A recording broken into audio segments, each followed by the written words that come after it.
എന്താണ് വരുത്തുപോക്ക് എന്നറിയാമോ? പ്രത്യേകിച്ച് ഗ്രാമീണ മേഖലകളെ സംബന്ധിച്ച് അങ്ങേയറ്റം പ്രചാരം നേടിയ ഒരു വാക്കാകുന്നു ഇത്.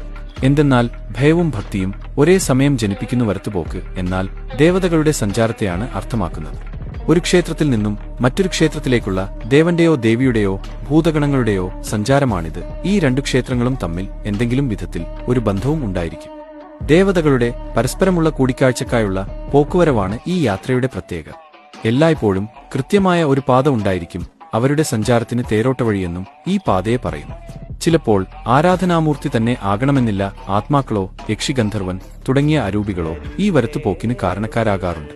ധനിയെ നീങ്ങുന്ന തീഗോളം, അസാധാരണമായ ശബ്ദം, പ്രത്യേകിച്ച് ചിലങ്കയുടെയോ ചങ്ങലയുടെയോ, അങ്ങനെയാണ് ഈ സഞ്ചാരം നമുക്ക് ദൃശ്യമാകുന്നതും അറിയാൻ കഴിയുന്നതും. അർദ്ധരാത്രി മുതൽ വെളുപ്പിന് 2 മണി വരെയുള്ള സമയം ഇവരുടെ ഈ യാത്രയുടെ സമയമാണ്. ഈ സമയം അവരുടെ മുൻപിൽ പെടുന്നവർക്ക് ആപത്തുകൾ ഏർപ്പെടും. അബദ്ധത്തിൽ ചെന്നുപെടുന്നവരോ രാത്രി യാത്രക്കാരോ ആകും ഇതിന്റെ ഭവിഷ്യത്തുകൾ കൂടുതൽ അനുഭവിച്ചിട്ടുള്ളത്. ചിലർ ഭയപ്പെട്ട് മരണപ്പെട്ടേക്കാം.